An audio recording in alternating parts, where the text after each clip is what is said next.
Welcome to the 2018-19 South Carolina High School League online rules presentation. My name is Charlie Winsky, Assistant Commissioner at the South Carolina High School League. I'll be reviewing the first 10 slides which pertain to South Carolina High School League information only. At the conclusion of the first 10 slides, the Commissioner responsible for your sport will then take over and go through the rule changes that pertain to your sport for the 2018-19 school year. Contact information for the South Carolina High School League is on the first slide. Phone number 798-0120, area code of 803. We're in the office from the hours of 7:30 a.m. to 4 p.m. Monday through Friday from August through May. In the months of June and July, we are closed on Fridays. South Carolina High School League website was updated last year. It's www.SCHSL.org. Any information you want to find on the National Federation, you would go to National Federation website, which is nfhs.org. And all the courses that we're going to talk about in these first 10 slides that are required of coaches to take can be found at www.nfhslearn.com. In addition to the required courses of coaches, there are also sport-specific coaching courses, sportsmanship course, as well as a host of other educational opportunities at nfhslearn.com. Highly encourage you all to take a moment to look at the available courses and to take any courses that interest you or that can further educate you in your sport. Our 5 approved healthcare professionals that can return an athlete to play with symptoms of a concussion or diagnosing of a concussion: an MD, a DO, a PA, an MP, or an athletic trainer. Athletic trainer is probably the most common available to every school throughout the state during the entire school year. It's often the case you may have an MD or a DO on the sideline during a football game. In absence of one of these 5, if an athlete's suspected of having a concussion, the official is going to send them off the field and they are not to return under any circumstance. If they're sent off for concussion-like symptoms and one of these 5 healthcare professionals is present, they can test and diagnose and return to play, or test, diagnose, and sit out. But remember, in absence of one of these 5, student athlete will sit out. Remember the old saying we've used for years: when in doubt, sit them out. Don't ever risk an athlete's help over the opportunity to win a game.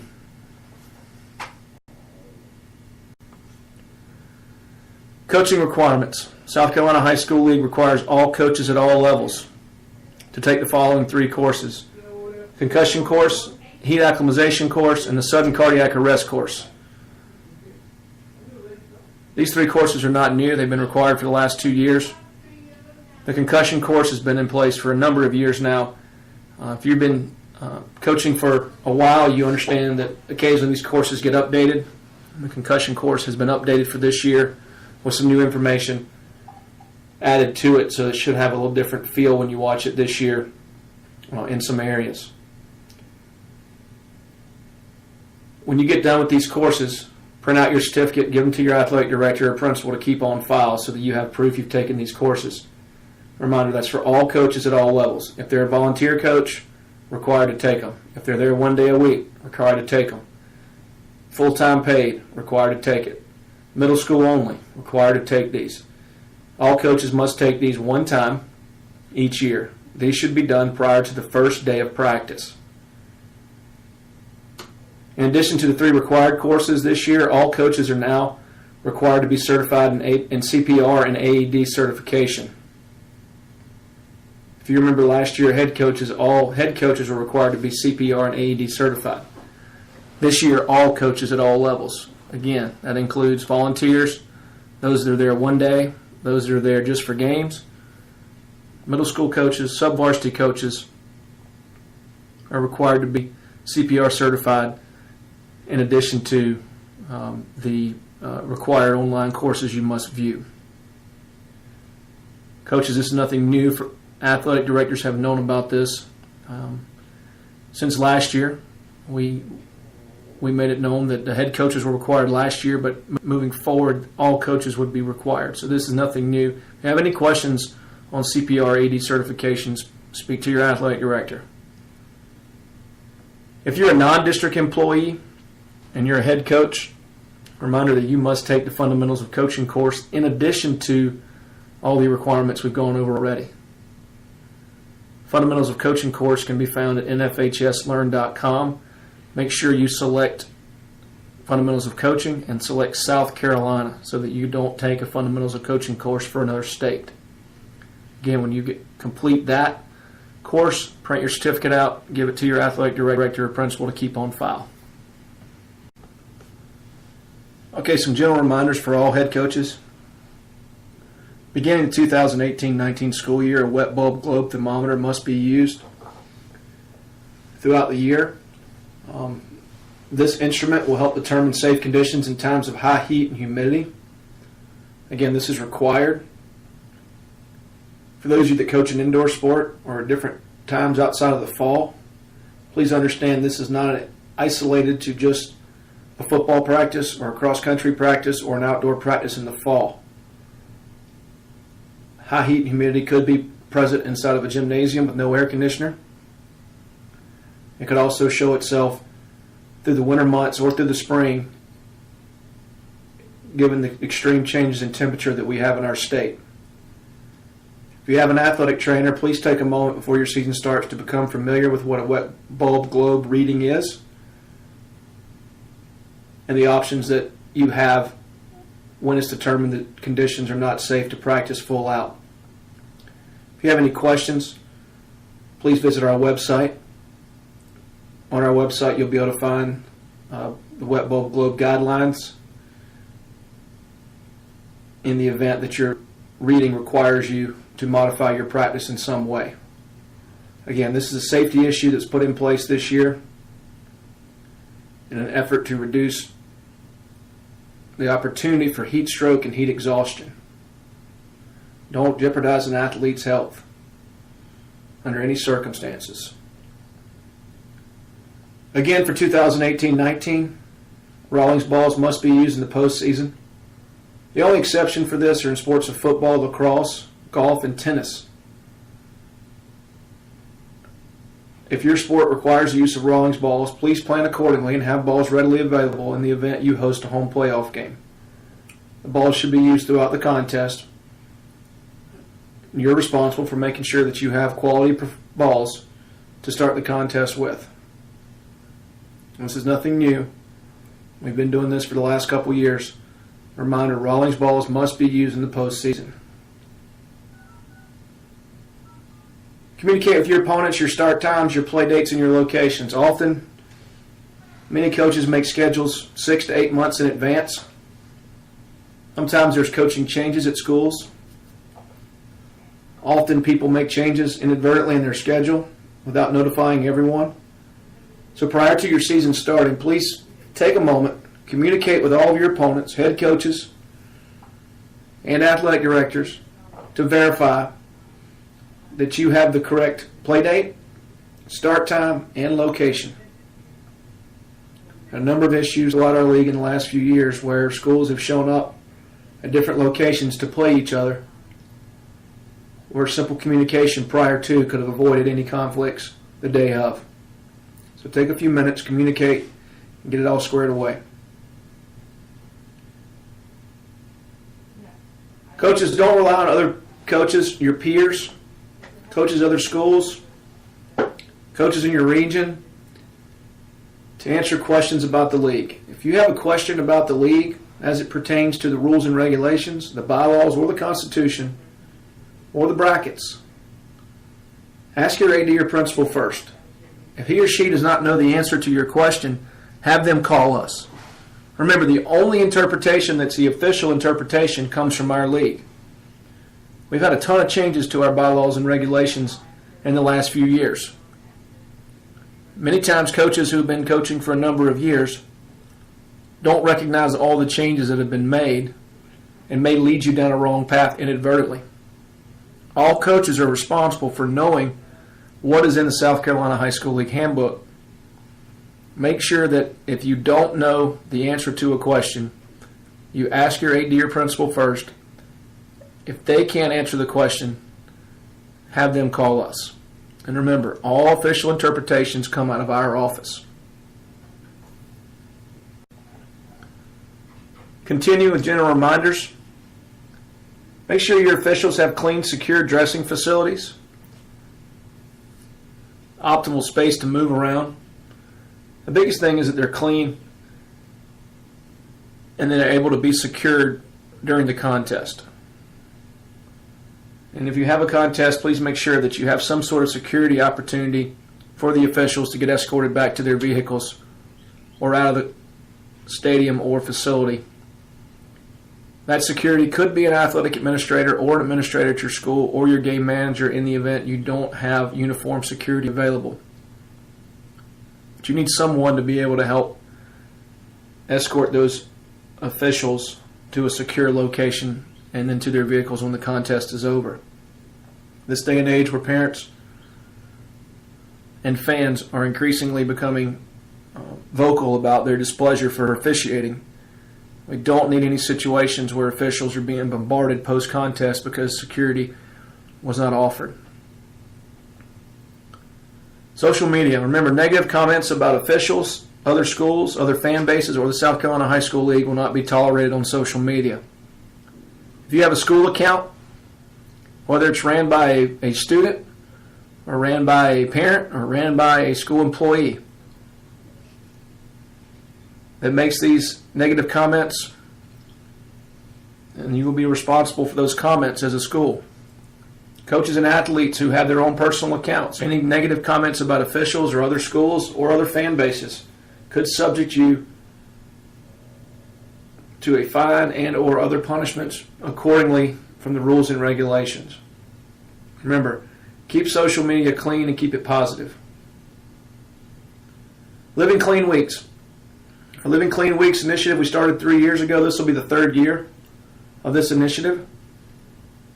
We have 3 weeks, one in each sports season. You can see the dates here in front of you. Our goal for these 3 weeks is that we're ejection-free statewide and that each school participates in a community-wide cleanup. On the ejection-free piece, the idea here is that you spend time as a coach leading up to the week in your season that's ejection-free, really promoting the importance of positive sportsmanship and being ejection-free. Our goal is that every school in the state will go through that week without an ejection of any kind. The second piece to the goal is a community-wide cleanup. We want our schools to be intentional about their efforts in their community to help clean up their community. We certainly don't discourage you from going to the elementary school and reading to students, opening car doors, doing canned food drives, gathering clothes for the homeless. But those are not community-wide cleanups. Community-wide cleanups would entail cleaning up your school grounds full of litter, finding someone in the community who needs help restoring their property, participating in a Palmetto Pride event such as Adopt a Highway. Combine these two, and schools that combine ejection-free and community-wide cleanup with their athletes are determined a gold school for that week. If you do one of the two, you're determined to be a silver school.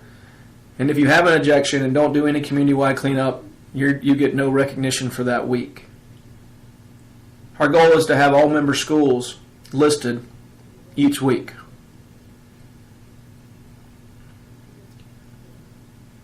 Okay, an update for you is that for those of you that are familiar with our system, Planet HS, that handled all of our eligibility, pitch counts in baseball, transfers, Planet HS is now Arbiter Athlete, which I'm sure you're aware of because you had to go to Arbiter Athlete to view this online rules clinic. But understand that Planet HS no longer exists. They have merged with Arbiter Sports and are now Arbiter Athlete. For those of you coaches who are familiar with Arbiter Game as it pertains to your game officials assignments and who will and will not be working your contest, while it's under the same umbrella of Arbiter, it's not the same system. So you can't just go to your Arbiter Game website where your officials are located and get all the information that's in Arbiter Athlete. Same family of company, different websites. Please keep that in mind as you move forward through the school year. Ejections. I'll quickly walk you through the process of what happens when you have a student athlete who is ejected from a contest. So you're at a contest, you have a student athlete or a coach who's ejected from a contest.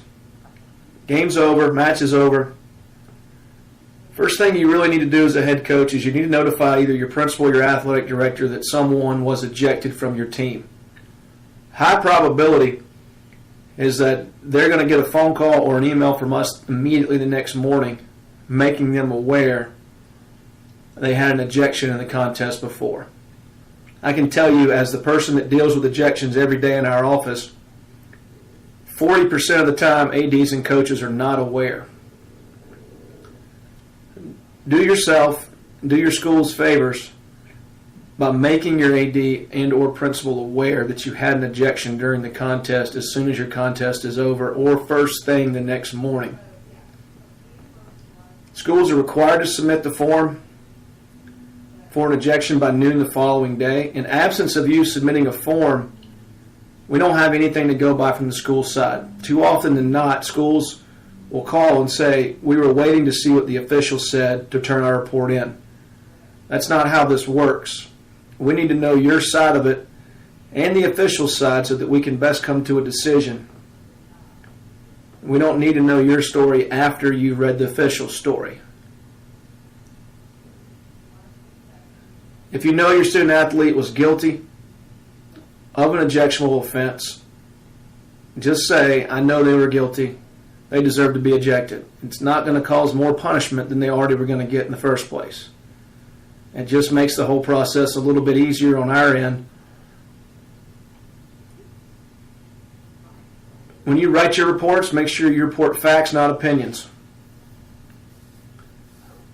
Video everything. There's no excuse in this day and age not to have video. Almost every sport uses technology of some sort to practice or record stats or to record keep.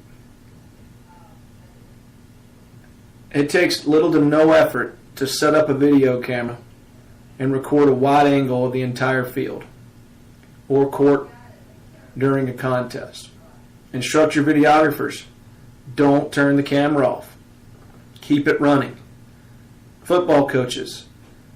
Biggest problem we run into every year is that camera operators, as soon as the player that has the ball is tackled or the play is blown dead, videographers stop the play. Understandably, you want to be able to cut your video so that you don't have one play that lasts for 4 quarters. But tell those videographers to allow for 2 to 3 yards of separation of every player before turning off the camera. If an incident were to break out in any sport where the videographer knows the camera is off, tell them to turn it back on immediately so the video can capture as much information needed for the investigation. Many times this past year alone, we've had numerous athletes ejected from contests that were disputed due to fights or altercations. Without video, we have to go with what the official says happened. Don't leave it up in the air. Video can exonerate you if you were not guilty. The most important thing we have is we want to get those that were guilty, but we also want to get those that were innocent cleared to play. Once we come to a ruling, we will send that ruling to the principal as soon as possible. Okay, piggybacking on ejections, remember the penalties or an ejection. If you're a coach and you're ejected, whether you're a head coach or an assistant coach, you're ejected during the regular season or the postseason, the penalty is a minimum next game suspension and a minimum fine of $300. If you're ejected from the last contest of the year as a head coach, that penalty becomes a $500 fine. Coaches, again, being the person that deals with ejections on a daily basis, I can tell you, once you've been ejected by an official, however rightly or wrongly you feel it was, the best thing you can do is walk away. The worst thing you can do is continue to engage that official in any capacity. Walk away from the situation, move on, and let us deal with the ejection the next day. If it was wrongfully ejected, we'll reinstate you. But don't do anything to create a situation where the fine's going to go up and the game suspension's going to go up. All you can do by arguing further is increase your opportunities for your minimum next game to become 2, 3, 4, 5, or 6 games, or your minimum fine to increase to 400, 500, 600, however high we have to go. Don't give yourself the opportunity for those increases. Another informational point, coaches, is that almost every sport requires 2 opportunities for you to make bad decisions to become ejected. And if you know you've got a personal foul, or you know you've got a technical, or you know you've been warned, or you know you've been given a yellow card, be mindful of that as you move yourself through the rest of the contest. Be mindful of that once you get that first warning. Don't continue in anger and to continue to berate the officials and be upset because they got you again really quick. Don't give them an opportunity to do anything. Make it really easy on yourself. Talk to your kids, coach your kids from that point only. Don't reference the officials, don't question the officials, don't argue, don't get loud. Don't give yourself another opportunity to get that second penalty. If you do that, you'll stay around in almost every contest. Reminder, player ejections. In the sports of football, lacrosse, competitive cheer, and swim, any player who is ejected will be subject to a minimum next game suspension. In all other sports, the minimum becomes 2 games. Again, football, competitive cheer, swim, and lacrosse is a minimum next game. In all other sports, it's a minimum next 2 games. Remember, that is the immediate next game and the immediate next 2 games. Sometimes timing is unfortunate for our student athletes. The next game may be homecoming. The next game may be senior night. The next game may be the semis and the state finals. Timing is unfortunate. The decision to be unsportsmanlike was a choice the student athlete made. Unfortunately, choices have consequences. When they choose to be unsportsmanlike, the consequence comes with game suspension. Remind your athletes, those are the minimums. We've had a number of issues this past year where student athletes were using profanity and disrespectfully addressing officials. This is not going to be tolerated by our office or the league. Student athletes who are using profanity towards the officials will get more than the minimum. Make them aware. Do not disrespectfully address a game official and do not use profanity towards a game official. We would not allow a student in a school to use profanity towards a school administrator with no consequence. During an athletic contest, the official is recognized as the authority figure on the field or court. We will not allow them to use profanity or disrespectfully address game officials. Reminder, coaches who are ejected, you must leave the visual confines immediately and not return. Visual confines does not mean you walk and stand behind the bleachers where you don't think you can be seen. You leave where they can't see you, period. Athletes who are ejected may remain in the bench area for the remainder of the contest. Don't ever let an athlete be sent to the locker room unattended. Athletes are allowed to remain in the area unless they become a further distraction, at which point the official could ask you to remove them from the bench area. But athletes who are ejected may remain from the bench area. Further, athletes who are suspended because of their ejection may be on the sideline or in the bench area of the games they're suspended, provided they are not in uniform. As long as they're not in uniform, they can remain in the bench area or on the sidelines of games they're suspended. If they're in uniform, remember they are considered having played in the contest. Coaches and athletes, remember you are not cleared to play until our office has cleared you to play. Anyone who is ejected, anyone who is suspended due to an ejection is not cleared to play until we have cleared you. Don't assume that it's going to be voided or overturned. If you've been ejected, they sit out until we've cleared them to play.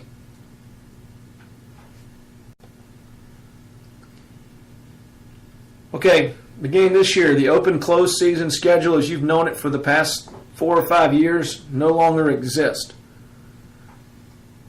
South Carolina High School League had a sports season review committee composed of principals and athletic directors across each classification. That committee worked from July of 2017 through April of 2018, formulating sports season review proposals. Part of that proposal was the open and closed season practice schedule. Another piece of that proposal was the number of contests, which we'll go over in the next slide. Understand it's important for you to know that all schools had an opportunity to provide input throughout the year at classification meetings. Our classification gave each member of the Sports Season Review Committee an opportunity to share with the classifications what they were doing, what options they had decided or come up with at that point in time. And every AD had an opportunity, and every principal had an opportunity to go back to their coaches and share this information to get feedback. This was not a 1 week or 1 month wonder that was put together in a hurry. This process took time, and the committee worked very hard to iron out where we are now. Again, all schools had an opportunity for input throughout the year through your principal and athletic director. So, with that being said, our new open and closed practice schedule is as follows. All sports will be allowed 20 days of practice during your open season.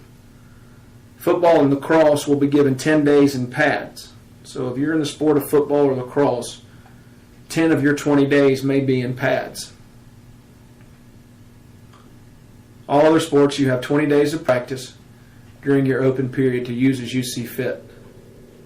Schools are responsible for having on file the dates you used. So the dates that you practiced during your open period, you need to have on file so that your athletic director has them in the event they're questioned. Encourage you to have this on file because chances are most of your parents will be the ones that will challenge you, or a disgruntled parent or someone in the community will be the one that challenges that you practice more than 20 days. Reminder that open and closed season schedule cannot be mandatory. You cannot use it as a tryout period, and you cannot make cuts. You have no limit with how many athletes you can work with during these 20 days. The open season dates, if you're a fall sport, your open season dates for this school year will be May 1st through 31, 2019. Your winter sports will be September 10th through October 24th, 2018. And if you're a spring sport, you have December 3rd, 2018 through January 23rd, 2019 to get your 20 days of practice in. Again, you have those periods to get your 20 days of practice in. Spring sports and winter sports, there's a 4-day dead period or closed period prior to your season starting. So in other words, winter sports, you have till October 24th,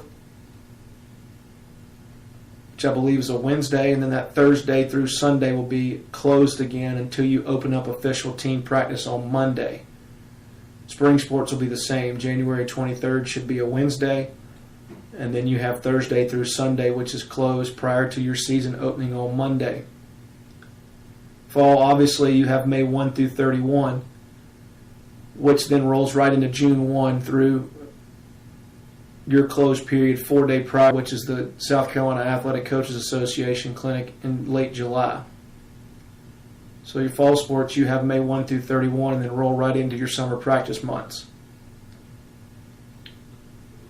During a closed season, sport-specific skills may not be taught. Only strength and conditioning programs can be ran during closed seasons. Now remember, strength and conditioning can include agility programs provided they're not sport-specific skills.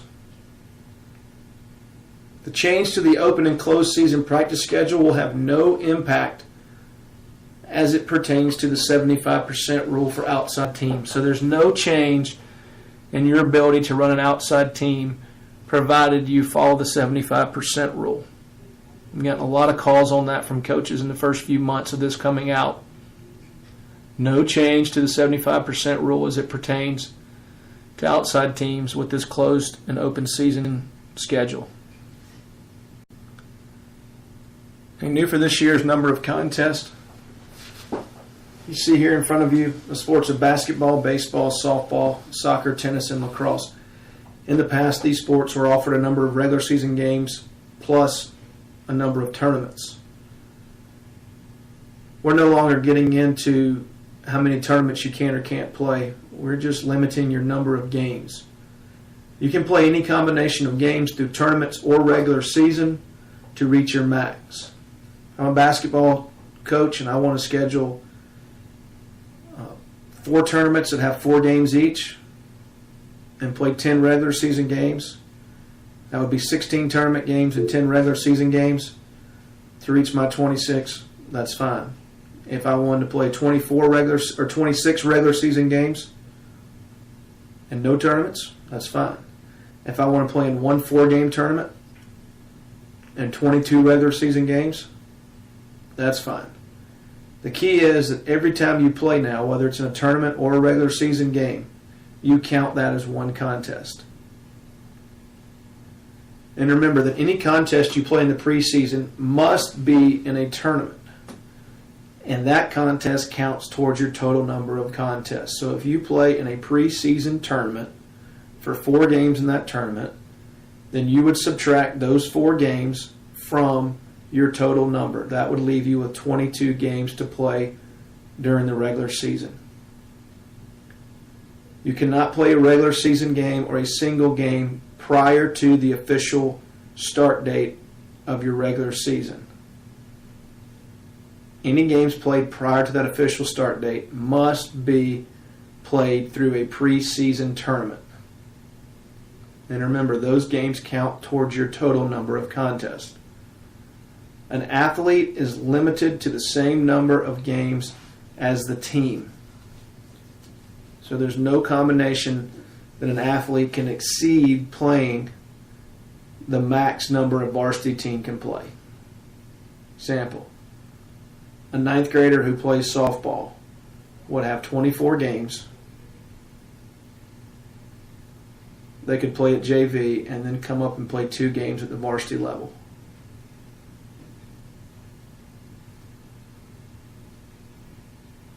Remember, dressed in uniform and on the bench or sideline area is considered participating. If I'm a girls basketball player and I wear a uniform and I sit on the bench for 25 games and I never go in, by our rules, you've considered participating in 25 games. Please keep that in mind as you move athletes up and down.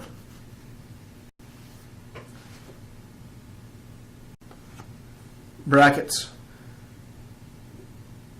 I want to take a minute to kind of walk you through how brackets come to be.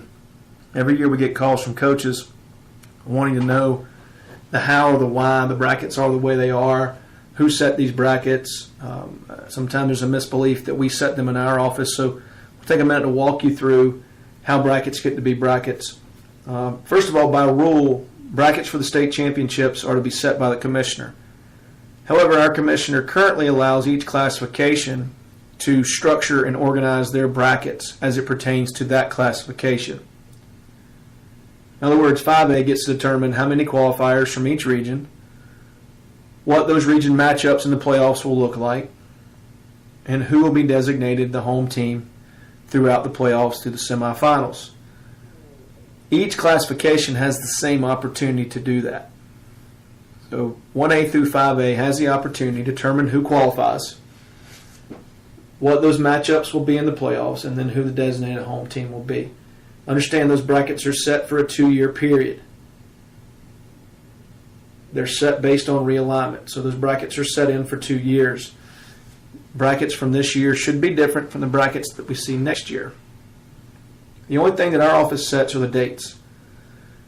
With that, reminder that games must be played on the original scheduled date by the bracket. Should both teams agree, you can always move a game a day early.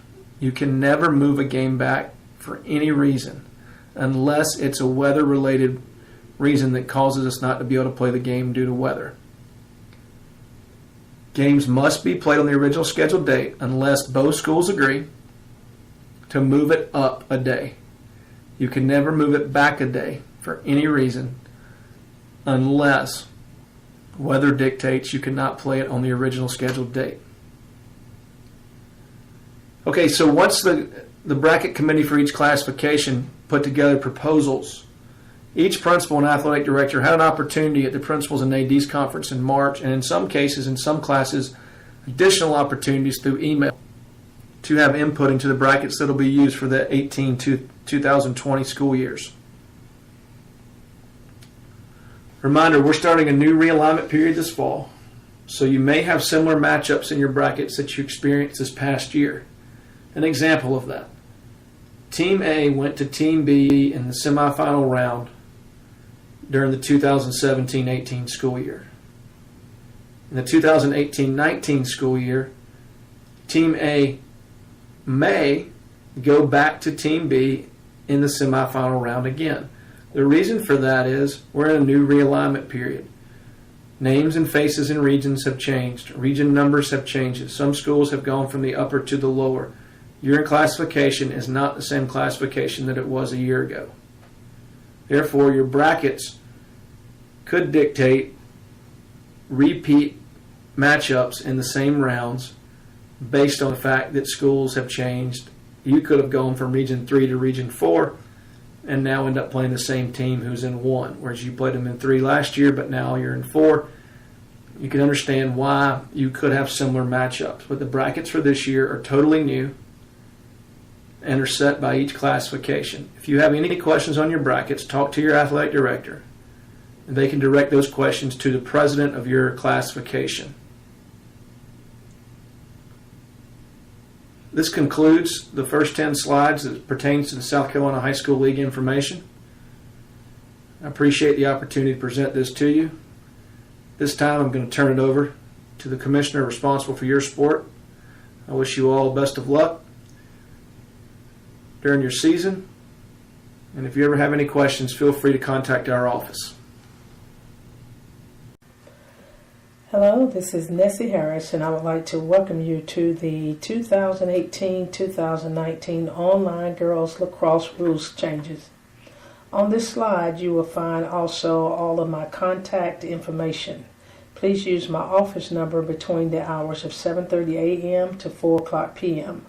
My cell number may be used after 4 o'clock. There are several email addresses on this slide. Obviously, the SCHSL.org is to our website, and the www.nfhs.org is the website to the National Federation, and the www.nfhslearn.com is also to the National Federation website, but it also shares the courses and any resources that you wish to locate for National Federation.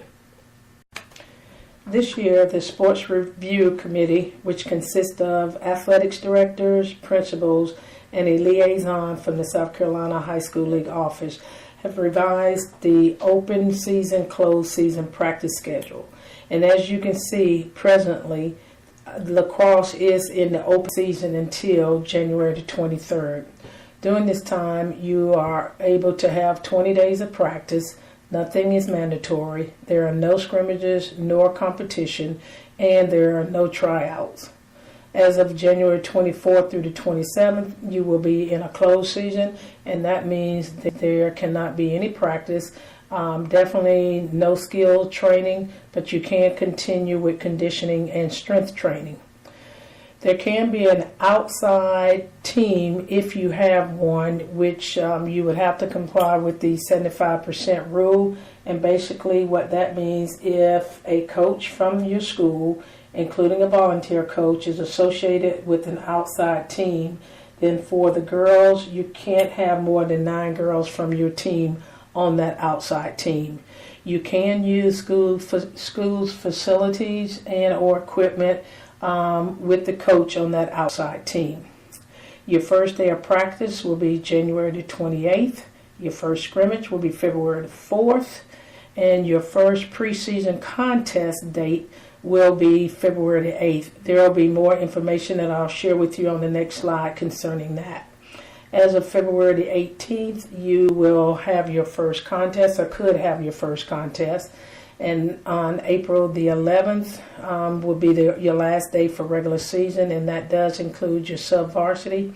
And then April the 12th, there will be a lacrosse seating meeting, and that seating meeting will only be of athletics directors and principals. And after that meeting, a little bit later in the afternoon, the brackets will be posted. On April the 24th, if you are fortunate enough to make it to the state, there will be a press conference at our office. And there will be more details a little bit later as we get closer to that date. April 27th is the day of the state finals, and it will be held at Irmo High School again this year. This year you will be allowed 16 games, 4 scrimmages, and 1 jamboree, and that's the varsity play. As far as JV, you will be allowed 14 games, 2 scrimmages, and 1 jamboree. The games can be a combination of tournaments to include your preseason and your regular season game.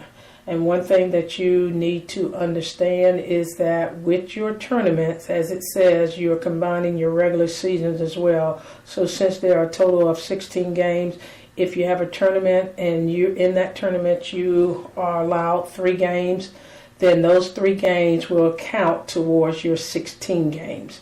The preseason play can only be in tournament play, and again, it may start on February 8th.